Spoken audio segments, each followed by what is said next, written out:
बंधुओं और मेरे प्यारे बच्चों, आज 10th और 12th कक्षा के बच्चों का लास्ट दिन है स्कूल में। लास्ट दिन का मतलब ये नहीं है कि आज के बाद आपका स्कूल छूट जाएगा। इस क्लास के लिए आपका लास्ट दिन है। इसके बाद आपको स्वाध्याय के लिए समय दिया जाता है, क्योंकि बहुत सारी चीज़ें ऐसी हैं जो हम क्लास में पढ़ते हैं, उसके बाद भी हमें रिवीजन की ज़रूरत होती है। अभी सर एक एग्जाम्पल बताए, चूँकि 12th का प्रैक्टिकल भी चल रहा है, कि उसमें एक बच्ची जवाब नहीं दे पाई, तो हमको उस परिस्थिति में जाना ही नहीं है। अगर हम परफेक्ट तैयारी अपनी करते हैं तो जाहिर सी बात है जो आप तैयारी कर रहे हो उसी के अंदर से आना है, कुछ दूसरा तो पूछेंगे नहीं, या फिर चाहे रिटेन हो या फिर प्रैक्टिकल हो, तो आप पूरा कॉन्फिडेंस के साथ उस चीज को बताएं जिस चीज को आपने पढ़ा है, जिस चीज को टीचर आपके बता चुके हैं, या फिर जिस चीज को आप जानते हो। आज का युग जो है, लेकिन आज जमाना जो है वह प्रिंट इलेक्ट्रॉनिक मीडिया के साथ साथ डिजिटलाइजेशन का जमाना है। बहुत सारी चीजें ऐसी होती हैं जो आप क्विक आपके दिमाग में आया, आप तुरंत सर्च मारते हो, देख लेते हो, लेकिन हमें महीनों लग जाता था उस चीज को जानने में। जिस चीज को आप जैसे ही तुम्हारे दिमाग में क्लिक हुआ कि ये चीज कैसे होती है, क्या होती है, अगर हम जानना चाहें विश्व में कहाँ क्या होता है, आप मोबाइल लोगे, गूगल खोलोगे, सर्च करोगे, वो चीज तुम्हारे सामने आ जाएगी। कहते हैं कि आजकल बच्चों को मोबाइल बिगाड़ रहा है, उसके दोस्त भी बन सकते हैं। इस दुनिया में या फिर हमारे आसपास हर एक तरह की चीजें होती हैं। हमारे दोस्तों में भी कुछ अच्छे होते हैं, अच्छे इन सेंस कि अपने करियर को लेकर के काफी कॉन्शियस होते हैं। दूसरे ऐसे होते हैं जो लापरवाह होते हैं, लेकिन हम चुनते किसको हैं? दोस्त तो सभी के होते हैं। जो अच्छे हैं उनके लगता है वैसे लोगों की संगत, जैसा हमारा अपना विचार होता है। अगर हम पढ़ाई पर ध्यान नहीं देंगे तो हमें वैसे दोस्त अच्छे लगेंगे जो पढ़ना नहीं चाहते हैं, इधर उधर की बातें करना चाहते हैं। और जो पढ़ने वाले बच्चे हैं वो सोचेंगे कि नहीं, अगर हम उससे दोस्ती करते हैं तो पढ़ाई हमारी और बेटर से बेटर होगी, और इसका असर पड़ता है बच्चों। अगर आपके घर का माहौल, मान लो कि आपके घर का माहौल बराबर लोग आ रहे हैं जा रहे हैं, इस तरह की चीज, तो तुम्हारे पढ़ने में मन लगेगा? नहीं लगेगा। एकाग्रता होगी। मदर फादर भी कुछ ना कुछ स्टडी करते होंगे, या फिर मदर फादर काम करने वाले हैं तो भाई या बंधु होंगे, भाई या बहन होगी, तो तुमको भी लगता होगा वो पढ़ रहा है, चलो थोड़ा हम भी पढ़ लें। ऐसा लगता है? फील किया है तुमने कभी? होता है ना? तो सबसे बड़ी बात यह है कि संगत तुम अच्छी पकड़ो, और सबसे पहले शिक्षक को बाद में छोड़ो, अपने मदर फादर पर ध्यान दो कि मेरे माता पिता हमसे क्या अपेक्षा करके बैठे हुए हैं।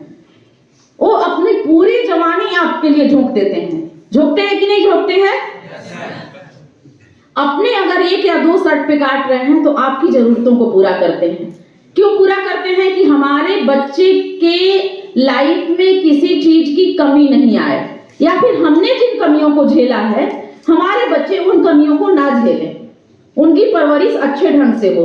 तो आपका भी कर्तव्य अपने माता पिता के प्रति बनता है कि नहीं बनता है? बिल्कुल बनता है। एक चीज ये देखी जाती है, क्या भाई तो ज्यादा प्रेशर पड़ रहा है तो हम डिप्रेशन में आ गए हैं। एक डिप्रेशन कौन सा भूत है भाई? है क्या? ये डिप्रेशन जैसी कोई चीज नहीं होती है बच्चों, इसको अपने दिमाग से एकदम निकाल दो। डिप्रेशन आ गया तो हम सुसाइड करना चाह रहे हैं। आपने पीछे घूमकर देखा है कि तुमको इतना बड़ा करने में तुम्हारे माँ बाप कितना सेक्रीफाई किए हैं?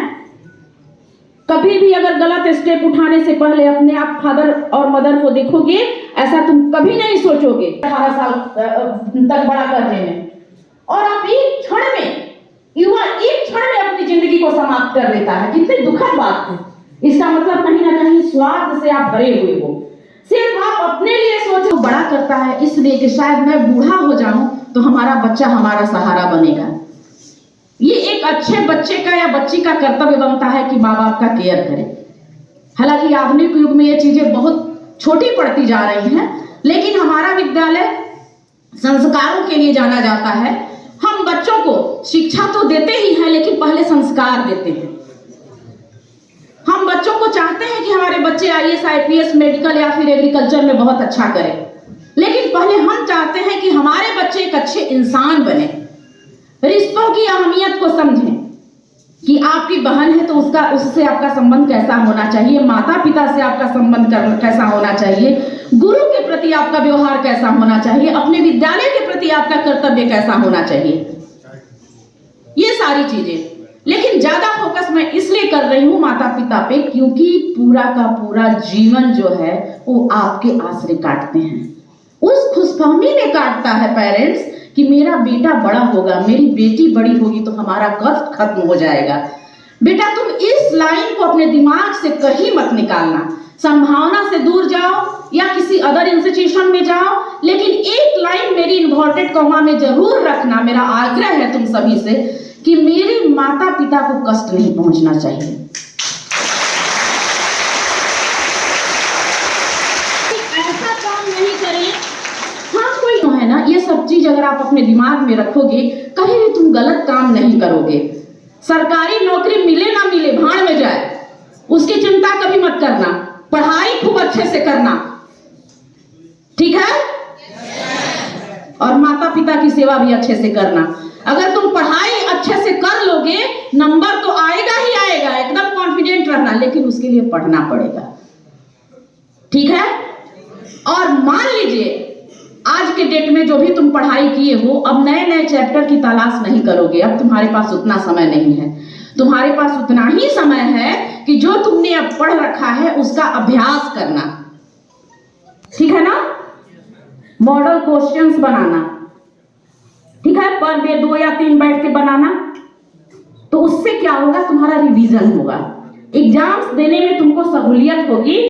कामनाएं, क्योंकि आज औपचारिक रूप से 12th के बच्चों का विद्यालय में अंतिम दिन है, तो ये 12th के बच्चों के लिए विदाई समारोह है और 10th के बच्चों के लिए काउंसलिंग है, क्योंकि उनका विदाई नहीं है कहीं से भी।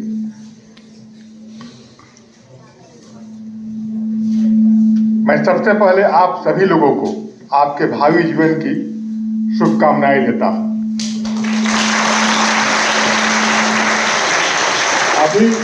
अभी मैं जो बात बोलूंगा, जो चीजें आपको बताऊंगा, स्कूल यहाँ से उठने के बाद परीक्षा भवन में जाने तक और फिर परीक्षा भवन से निकलने तक जो सारी प्रक्रिया है उसको पॉइंट वाइज एक एक करके आपको मैं समझा दूंगा, ताकि कहीं भी आपसे कोई गलती ना हो। अब सबसे पहला है, आपको मैं बता रहा हूं परीक्षा की तैयारी से संबंधित चीजों को। अब परीक्षा होने में कितने दिन बाकी हैं? या 20 दिन। पहला पेपर 19 तारीख को है ना? नहीं, संस्कृत शायद 19 को है और उसके बाद 21 को हिंदी है। और 12th वालों का पहला पेपर किस दिन है? 22 को। तो बहुत कम समय रह गया है। अब इस कम समय में हम क्या करें कि हमारी तैयारी अच्छी हो, सबसे बड़ा सवाल यही है ना। तो अभी जैसे CBSE के साइट पर आप जाएंगे तो वहाँ सैंपल पेपर दिया हुआ है, बहुत सारा सैंपल पेपर दिया हुआ है। आप उसको डाउनलोड करें और घड़ी रख लें। घड़ी रख के सामने 3 घंटे में उसको बनाने का प्रयास करें। इससे क्या होगा कि आपका एक तो रिवीजन हो जाएगा और दूसरा क्या होगा, आपको लिखने का भी अभ्यास होगा। होता क्या है, खास करके 10th 12th के बच्चों का, उनको सारे क्वेश्चन के आंसर याद रहते हैं, लेकिन लिखने का अभ्यास नहीं होने के कारण उनका क्वेश्चन छूट जाता है। अक्सर हम देखे हैं बच्चे जब परीक्षा देके आते हैं तो मैं पूछता हूँ कैसा गया जी, सर सब आ रहा था, एक क्वेश्चन 10 नंबर का छूट गया। ये क्यों होता है? इसलिए होता है कि आपको लिखने का अभ्यास नहीं है। आप अभी तक पढ़ रहे हैं, रट रहे हैं, लेकिन लिखने का तो अभ्यास कर ही नहीं रहे हैं। परीक्षा तो लिख कर ही देना है ना, रट कर तो परीक्षा देना नहीं है। तो सबसे पहले लिखने का अभ्यास करें, ज़्यादा से ज़्यादा सैंपल पेपर सॉल्व करें। CBSE के साइट पर नहीं जाना चाहते हैं तो मार्केट में भी बहुत सारे सैंपल पेपर आए हुए हैं, आप किसी भी कंपनी का ले लें और लेकर उससे अभ्यास करें। आप कोशिश करें कि दिन भर में कम से कम 3 विषय का 3 सैंपल पेपर जरूर सॉल्व कर ले। 3 सॉल्व करने का मतलब क्या है, एक में 3 घंटा तो 3 में 9 घंटा। अगर 9 घंटा आप पढ़ लेते हैं तो आपका 90+ मार्क्स होने से कोई रोक नहीं सकता है। ये चीज आप ध्यान रखिएगा। और रिवीजन क्या करें, ठीक है ना। अब जैसे इधर उधर की चीजों को नहीं पढ़ना है, एनसीईआरटी की बुक ले लीजिए। जो एनसीईआरटी की बुक आपकी है उसको ले लीजिए और रिवीजन उसी से कीजिए। आप सिंपल पेपर से अभ्यास कीजिए और रिवीजन कीजिए एनसीईआरटी के बुक से, सिलेबस जो है उसके अनुसार। इधर उधर के चीजों को मत पढ़िए, इस चीज को ध्यान में रखना होगा। ये तो हो गया तैयारी से संबंधित। अब सबसे महत्वपूर्ण चीज है अनुशासन से संबंधित चीजों को आपको मैं बता देता हूं। यहां मैं पॉइंट नोट कर लिया हूं ताकि मैं विश्रांतर नहीं हूं। जिस चीज के लिए आपको मैं बुलाया हूं वो आपको स्पष्ट कर सकूं। सबसे पहले क्या होता है अनुशासन में, अब परीक्षा आपकी सर पर है ना। अब मान लीजिए आप मोटरसाइकिल से घूम रहे हैं रोड पर, कहीं कोई आके झटका दे दिया, आप गिर गए, आपका हाथ टूट गया, परीक्षा दे पाएंगे? नहीं दे पाएंगे ना। तो सबसे पहली बात है कि अब आपको चोट चपेट से दूर रहना होगा। हल्दी लग गई है, ठीक है ना, ये हर साल मैं बोलता हूं। आज जब यहाँ आए हैं तो आज यहाँ से हल्दी लगा कर हम भेज रहे हैं। शादी और तिलक बाकी है, समझ गए ना। घर में शादी होती है भाई बहनों की, तो निकलने देता है लोग? नहीं ना। क्यों? इसलिए कि हल्दी लग गई है, बच्चा घर से बाहर घूमेगा, कहीं चोट लग जाएगा, दुर्घटना हो जाएगी तो शादी टल जाएगी ना। इसीलिए मैं इस उदाहरण को दे रहा हूं कि हल्दी लग गई है, अब बाहर घूमना बंद, अब सिर्फ और सिर्फ अपने काम से काम, पढ़ाई और सिर्फ पढ़ाई, रिवीजन, ठीक है। अब देखिए, जब आप अभी सेंटर तय नहीं है कि कहाँ आपका पड़ेगा, हमको लगता है कि 1 सप्ताह के अंदर एडमिट कार्ड आ जाएगा और ये तय हो जाएगा कि आपको कहाँ परीक्षा देने जाना है। तो परीक्षा देने जहां भी जाना होगा, आपका समय कितने बजे का है परीक्षा का? है 10:30। तो घर से कितने बजे निकलेंगे? 9 बजे। कम से कम 1.5 घंटा दूरी के अनुसार। मान लीजिए आपका सेंटर डीएवी धर्मपुरा में पड़ गया, तो क्या कीजिएगा? आपको जाना, क्योंकि आप जानते हैं ना को रोड जाम रहता है, तो इस चीज को आप ध्यान रखेंगे कि आप समय से पहुंचे और जाम की समस्या से बचे, हल्ला नहीं। सेंटर पर आपका रिपोर्टिंग टाइम क्या है? नहीं, रिपोर्टिंग टाइम 9:45 है। उसके पहले तो किसी हाल में आपको पहुंच जाना है। 7 बजे नहीं जाना है। कौन बोली 7 बजे? 7 बजे जाकर क्या करोगे? तो का आंसर हो, उसमें से तुमको 50 शब्द आते हो, 50 शब्द नहीं आते हो, तो 50% मार्क्स तो मिल जाएगा ना। छोड़ने से तो बढ़िया है कि हम लिखें, उसको अटेम्प्ट करें। तो अटेम्प्ट करना बहुत जरूरी है, क्योंकि इसमें निगेटिव मार्किंग तो है नहीं, ना 10th में है ना 12th में है कि गलत हो जाएगा तो कट जाएगा, ऐसा नहीं है ना। तो हम छोड़े क्यों, हम लिखेंगे। जैसा कि मैडम बताई हैं, ड्रेस आई कार्ड मस्ट है। सीबीएसई के एग्जाम में गेट पर ही तुमको जांचा जाएगा।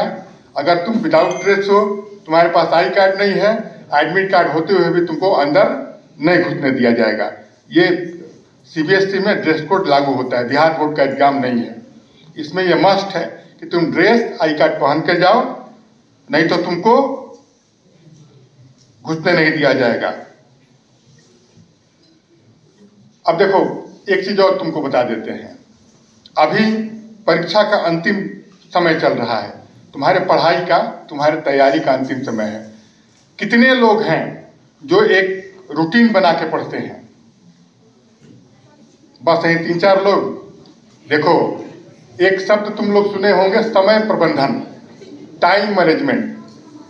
जब हम लोग पढ़ते थे, जब 10th 12th का परीक्षा हमको देना था, तो हम क्या किए थे कि समय के अनुसार एक रूटीन बना लिए थे कि कब हमको उठना है, कब हमको नित्य क्रिया करना है, कब किस सब्जेक्ट को पढ़ना है और कैसे पढ़ना है, कब सैंपल के पेपर बनाना है। तो समय प्रबंधन के अनुसार एक रूटीन बना लो और उसके अनुसार पढ़ने का प्रयास करो। लास्ट आवर में वो बहुत मदद करेगा तुम्हारे रिजल्ट को बढ़िया बनाने में।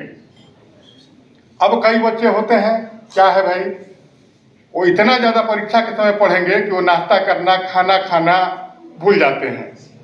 तो होता क्या है, परीक्षा के दिन आते आते उसको फीट आने लगता है, चकरियाने लगेगा, गिर जाएगा कहीं जाके। अरे भाई, तुम परीक्षा देने के लिए पढ़ रहे हो कि और शारीरिक स्वास्थ्य दोनों का ध्यान रखना है। तुम परीक्षा तभी दे पाओगे जब शरीर से ये एक आशीर्वाद है।